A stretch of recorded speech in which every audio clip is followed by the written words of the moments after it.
Hey, good afternoon, everybody. It's November the 16th, and that may not be a real important date to a lot of people, but this weekend is pretty important to me, and I just wanted to share that with you. Speaking with my wife yesterday, we had a special day yesterday on 15th of November, and it's special probably for a lot of reasons. My brother and his wife, they just celebrated a big anniversary, and of course that's special. That means a lot. So I want to give a shout out to that and tell my brother Philip and Amy, his wife, happy anniversary. And I remember well the day that they got married, and it's been a blessing to our family to have her as a part of the family for all these years, and to see the family they've raised and the boys and their daughter that God blessed them with. And it's just been neat to watch all that and how God's touched their life, and to see Philip and Amy begin the ministry, and just to be able to be a part of that. And so I just want to tell them how proud I am, how much I love them. I appreciate them serving the Lord and being faithful to each other. And then also, the 15th of November is a big marker for us in our family. Um, Tracy had told me yesterday, she said, we got a lot of people over there in Cadiz that are asking about you and how you're doing, and what's going on with you. And some folks over at the church where she works, and she said, I would really just hope that maybe you would just send out a word and let them know what's going on. So I want to do that this morning.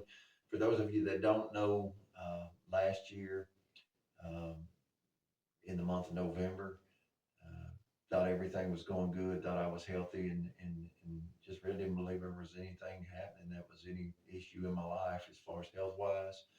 And I woke up one morning and wasn't feeling good. Ended up at the hospital in the ER. Um, really couldn't find anything wrong with me. They just knew that something was wrong, and ended up being transferred to a bigger hospital where they did some tests and went through a lot of tests, and they couldn't find anything wrong. And ultimately ended up with a stress test that showed that I had a blockage in my heart. They took me into a cath lab where they thought they were going to fix it. When they got in there, they ran into a blockage that was 100% blocked. And it was just by the grace of God anybody found it. I wasn't having any symptoms, signs, any chest pains, any of that type of stuff. Um, the, um, the, the two men that were working on me in the cath lab on that day, one of them wanted to try to get through it and to stent it. The other gentleman that was in there, the cardiologist, looked at it and he said, "No, I just believe there could be something more going on than what we know about. And we're going to send him to a bigger hospital that can do surgery if he needs it." And so I found myself in an ambulance, and they were rushing me to Western Baptist in Paducah. We got over there and they bypassed the ER, sent me into the cardiac CCU unit, and uh, was greeted very quickly by a surgeon who introduced himself, said he was a heart transplant doctor, and that there was not any time to waste. We were told that medication wouldn't do anything for me if they tried to medicate me, that I'd be dead before morning. He indicated that stenting was out of the question, that a stent wasn't going to fix what was going on. He had reviewed all of the tests that had been done since the time had entered the ER at Cadiz, and then while I was at Murray as well.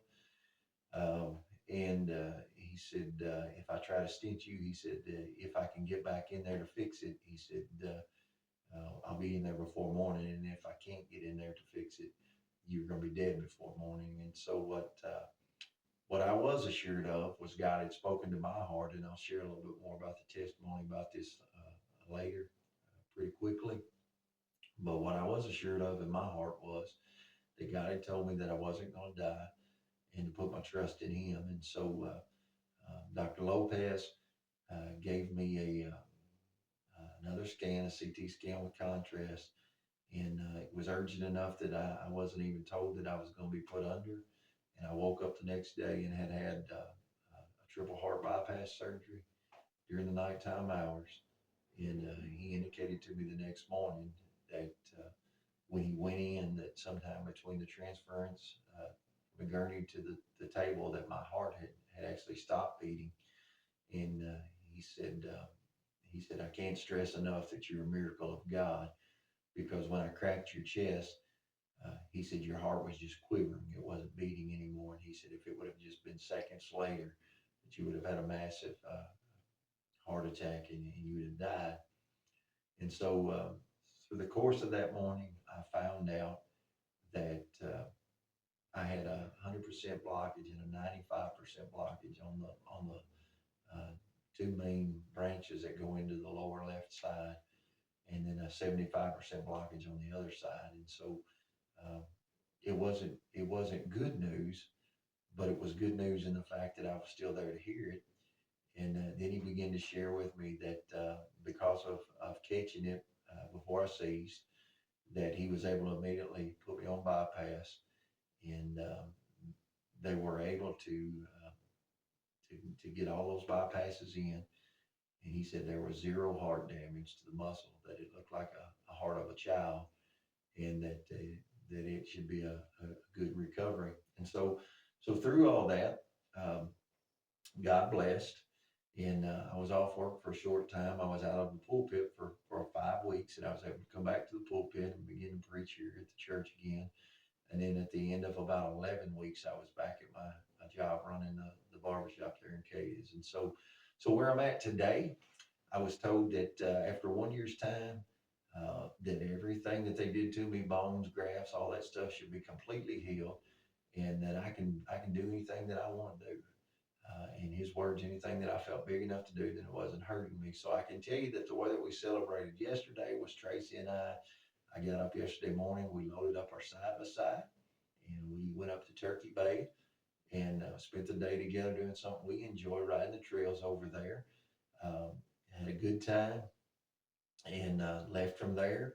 And we went over to Caldwell County and met with my father-in-law, my mother-in-law, Calvin and Annette, and we had supper together and visited with them. It's been a long day.